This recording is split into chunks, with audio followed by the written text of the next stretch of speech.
Muna Usapang tayo, pangkalusugan Lucky Romel. at Oo. of course, pag pinag-uusapan ng larangan ng kalusugan, isa sa mga idolo ng lahat, walang iba kundi si Dr.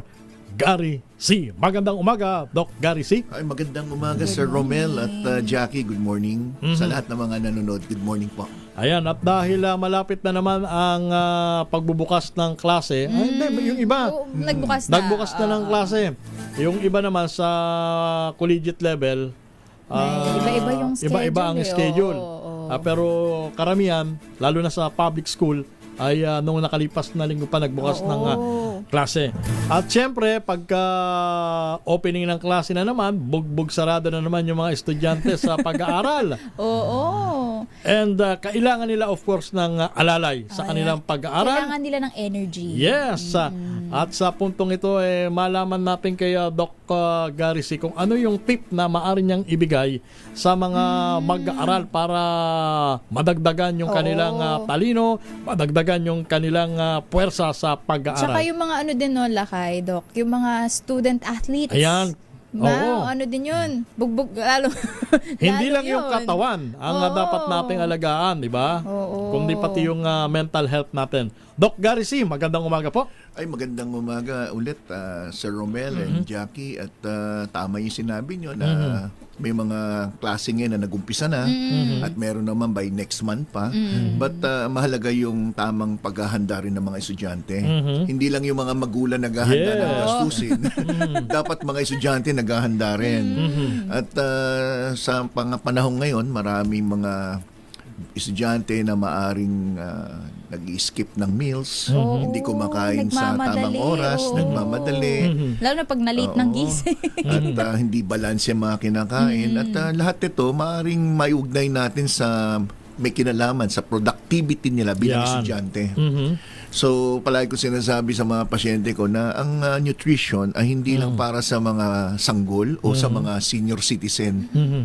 May nakakaligtaan tayong parte ng populasyon, yung mga high school to college Yes. na napapabayaan din natin, no? Oo. Kasi akala natin ang vitamins o mga sanggol, bigyan mo ng vitamins, bakuna, sanggol. Yung mga senior, bigyan ng bakuna, vitamins. Pero yung itong mga edad na pagpalagay natin 12 hanggang Ito yung mga mga 21. talagang kailangan ng dagdag na nutrients sa katawan. Tama yun. Kasi yung mga high school student ay nasa developmental stage yan. Hindi pa yan well-developed in terms of pag-iisip or pagdating sa pangangatawan. No? At yung proper nutrition is very important. Siyempre kasama na rin dun yung tamang pahinga, tulog. Ang dami ngayon nagpupuyat sa mga online games. Oo, yung mga bata ngayon parang mas puyat pa kaysa sa atin. Tama. At di bali kung nagpupuyat sa pag-aaral. Oo, yun. Oo. Hindi naman ganyan ng majority ngayon ng kabataan. Tama. At palagi natin sinasabi na may mga estudyante na minsan siguro kahit may kinalaman na rin sa kapos sa allowance nila, hindi nakakabili ng masustansyang Oo, pagkain. magtitipid na lang muna. Magtitipid. But remember na ang pagkain hindi naman kailangan mamahalin. Pipiliin mo lang yung tamang pagkain. Ayun. At wala pa rin replacement yung tamang pagkain. Maski na mag-vitamins tayo, kailangan pa rin natin ng tamang mga pagkain. At dito na pumapasok, Doc, yung mga tinatawag na food supplements. Yes. Kumbaga ito yung backup natin hindi ba? Kaya pagka sinabi mong food supplements ay dagdag sa tamang Yes. pagkain. Oo, Hindi pwedeng pamalit. yun. Oo. Oo. At palagi ko sinasabi na pag ang estudyante kulang sa nutrition, may kinalaman dun sa kanyang Memory. mental alertness, concentration sa pag-aaral, yung basic na kailangan natin, yung lakas ng katawan, yung hindi ka madaling magkasakit, hindi ka madaling May mabago, stress. may stress. Yes. At paano naiugnay yung kulang sa sustansya dun sa stress? Kasi pag kulang sa sustansya, pag ang isang tao, ang pagsakit ng ulo, maaaring stress-related, pagsakit ng tiyan, Ayan. hindi kumakain sa tamang oras, nagkakaroon ng hyperacidity. Lahat ito may kinalaman dun sa lifestyle ng bata or ng isang tao. At pagka ganyan, Doc, ang sitwasyon, naapektuhan pati yung kanyang ability to learn. Yes. Yung focus mo, yung Yes. concentration mo, even yung pag-uugali o yung mood, Isang taong pag gutom, di ba, mahitang ulo. Tama. So yung bata hindi kumain, pumasok ng eskwelahan. Yan, oo. Blanco ka na nga, Mm. tapos medyo antok-antok ka, hindi ka kumain ng sapat, Mm-mm. iniintay mo magtanghalian bago ka kakain. By that time, mula alas 8, alas 9, alas 10 ng umaga, blanco yung pag-iisip Yes. mo. So, kung kayo ang hihingan ng advice or payo, ano ang maipapayo ninyo sa mga estudyante natin para at least mas handa sila sa pagpasok sa klase in terms sa kanilang capability na matuto ng mas mabilis kumpara sa mga karaniwang estudyante, Dok? Well, hindi lang dun sa estudyante ang aking papayo, kundi sa mga magulang, sa mga guardians. Kasi kung ito mga bata na to, asahan natin na sila'y kakain ng wasto, medyo alangan tayo dyan. Kailangan may nagre-remind. Either binabaunan ng magulang o kaya, ito anak, itong kainin mo, ganito. At ito, mag-take ka ng mga pangdagdag like mga supplements. Maraming klaseng supplements in the market na pwedeng pandagdag lang. At ulitin ko, hindi pamalit sa tamang pagkain. Yes. So, i-advise ko yung mga magulang nakikinig ngayon dahil kung estudyante yan, malamang hindi nakikinig sa atin ngayon yan. So, yung mga magulang na nasa bahay o nanonood sa atin online, siguro as magulang, palagi nating gabayan yung ating mga anak. Mga kung sino man ang atin, pamangkin o kung sino man. Sabihin natin na, anak o kaya pamangkin, kailangan ganito gawin mo, ganito gawin mo. We have to guide them. Yes. And as a mother naman or as a parent, isa lang may advice ko, pwede nyo silang payuhan na mag-take ng mga multivitamins, pang-alalay. Lalo na kung yung anak nyo naman ay nandun na sa nagdadalaga, Sa stage na meron ng monthly period, halimbawa, at maraming daing pag may buwan ng dalaw, sumasakit ang puso, nahihilo at kung sumasakit ang ano-ano. ulo. Sumasakit ang ulo, nagkakapasa-pasa. Minsan kulang lang sa sapat na bitamina. Masasuggest ko dyan, kung magmumultivitamins, halimbawa, magmumultivitamins tayo. Any multivitamins in the market pwede. But kung gusto natin may konting added increased stamina o kaya memory, attention, or alertness, hanapin nila yung multivitamins with ginseng. Isa lang naman ang pagkaalam ko niyan, yung tinatawag na Ultima. Once a day lang naman pwede na eh. Once a day, sa umaga. Ito no, Doc. Yan. Yung Ultima. Makita ng ating mga nanonood. Yes, it's Ano a ang, multivitamins yes. with minerals na may kasamang ginseng. ginseng. Okay, yun nga itatanong ko, Dok. Ano ang kaibahan nitong Ultima Vitamins and Minerals with Ginseng sa ibang mga karaniwang food supplements Well, or vitamins? The basic Yes. multivitamins includes vitamin A, B, C, yung mga folic acid, at may iba pa, no? But ang pagkaiba nito, may kasama siyang 30 milligrams of ginseng.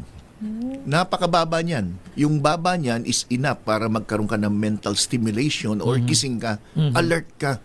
So yung ginseng na laman niya ay 30 milligrams, hindi siya magkukos ng palpitation, hypertension at iba pa. Hindi kagaya ng iba, akala nila pag ginseng, Yes. common Common knowledge. yung mga matataas ng milligrams yan. Okay. Yan yung mga gising na gising ka na para- pati BP mo tataas. No? But this one, hindi siya magkukos ng ganon. So walang dapat ipangamba yung mga magte-take nitong Ultima. Wala. Any person, para sa akin, 12 years old and above, pwede nang uminom ng 1 capsule a day after breakfast or with or without meal. Pwede. Pero sa umaga. Sa umaga. Kasi since alert ka, baka yung iba dyan, lalo na pag may edad, baka hindi ako makatulog dahil alert ako eh. Kaya huwag nyo inumin sa gabi, lalo na kung matutulog ka. So, kung mga estudyante, usually papasok sa eskwela yan, subukan nila na once a day lang. Okay. Tingnan nila kung anong effect. Ngayon, yung nabanggit ko kanina, kung babae naman na nagme-mens, minsan bumababa kasi yung iron mo sa bleeding, nagkakaroon ng konting dizziness, May hilo, ganyan. oo. So, pwede sila mag-take ng multivitamins din, pero with iron na malaki, na tinatawag na ferrous fumarate. Huwag na yung sulfate. Kasi yung sulfate, mas mababang na-absorb sa katawan eh. Mababa yung elemental iron. So, ang binibigay ko dyan, yung tinatawag na phenol naman. Phenol, isang multivitamins din, pero may iron. Na ferrous fumarate. I'm very specific doon sa word na fumarate kasi ito yung nalaman na highly absorbable, less ang gastric irritation, Kaya hindi sinisikmura. Okay, Doc, ang tanong dito, ako umiinom na ng multivitamins. Pwede bang sabayan ko ito ng Ultima? Sa tingin ko, kung uminom ka ng multivitamins pero walang ginseng yun, edi pwede mo nang tanggalin yan. Ayun, Ito na lang ito na ipalit ipalit mo. mo. Huwag ka na magdoble pa. Okay. Hindi na kailangan magdoble. Ayun. Ito na lang, all-in-one na. All in one na. Kaya nga yung Ultima, kaya nga tinatawag ko niya na parang ultimate strength and Yun. energy. Pati yung alertness maganda. So once a day lang naman.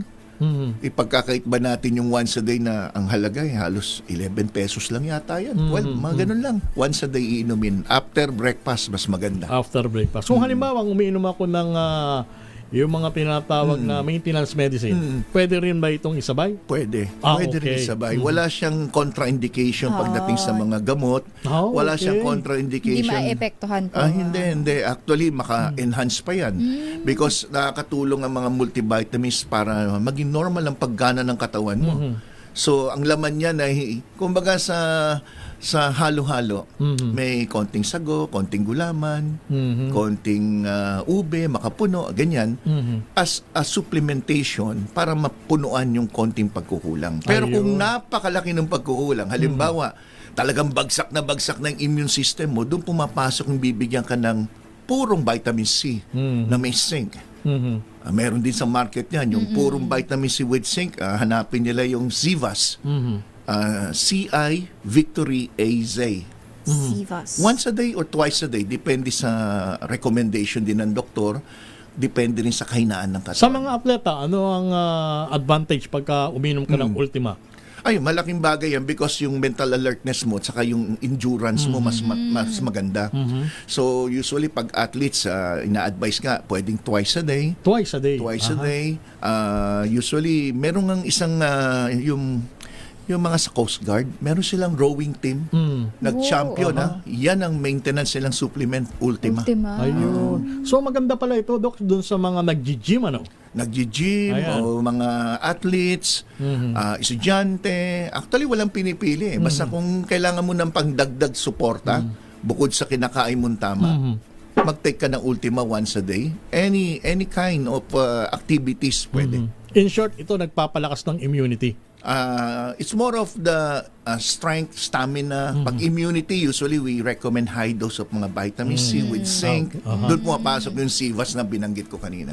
So ito, Doc, yung sa Ultima, yung kasi di ba pag athlete ka, yung minsan nagkakaroon ng strain sa muscle, nagkakaroon po ng, yun nga, parang pinupulikat. Ganun. So medyo nakakatulong din po siya na... Nakakatulong kasi ang mga multivitamins, ang action yan, it strengthens your nerve, it improves your muscle tone, your muscle strength. Maraming purpose ang taking a regular multivitamins. Kasi kung hindi, di lahat ng mga sanggol, wag na natin bigyan ng vitamins kung di totoo yung mga vitamins. Di ba? Marami nagsasabi na, fad lang yan, hindi totoo yan. Kung ganun, bakit lahat ng sanggol paglabas pa lang sa hospital? Tad na ng mga vitamins, bakuna. At ano pa. So, Eto, may purpose yan. Yes, ito, very interesting question. Doc, nakakagana ba kumain ang Ultima? Kasi uminom ako, kaso sumubrang gana ko sa pagkain. Ayun, Okay, very good question yan. Alam mo, marami ang nagtatanong, Dok, tumaba ako mula uminom ako ng mga multivitamins. Hindi totoo yan. Alam nyo bakit? Kasi kung ganun ang reason ng lahat ng tao na tataba pag multivitamins, di lahat ng malnourished bigyan natin ng multivitamins. Hindi totoo. Ang nagpapataba, yung mali yung kinakain at yung kakulangan nyo ng physical activity. But normally, tayong lahat na nandito sa studio at nakikinig, lahat tayo dapat may gana kumain. Kasi yan ang normal na tao. Pag wala kang ganang kumain, Magtaka ka na. baka unang-una pagdudahan ng doktor, may cancer ka. Nako. Ito O kaya pa, may ibang mga sakit. ito pa, Doc. Ito, maganda rin itong tanong ni Rodrigo Capila. Kailangan pa ba, Doc, ng reseta sa pagbili ng Ultima? Ayaw akong pagbilan ng marami. Gusto 7 lang? Tama Ay, ba? hindi totoo yan. Actually, ang multivitamins, you can buy it over the counter. Hindi mo kailangan ng reseta. Ayun. Maski na bumili ka pa ng 10 kahon, pwede. Ayan, maliwanag yan, Ang ha? pinaglilimit lang ng mga drugstore kadalasan, yung pag-rinisetahan ka ng drugs o gamot, lalo na yung kailangan natin ng tinatawag na S2 or narcotic permit, no? So, kung usually pag senior citizen humingi ng discount, ay nakalagay sa reseta 30.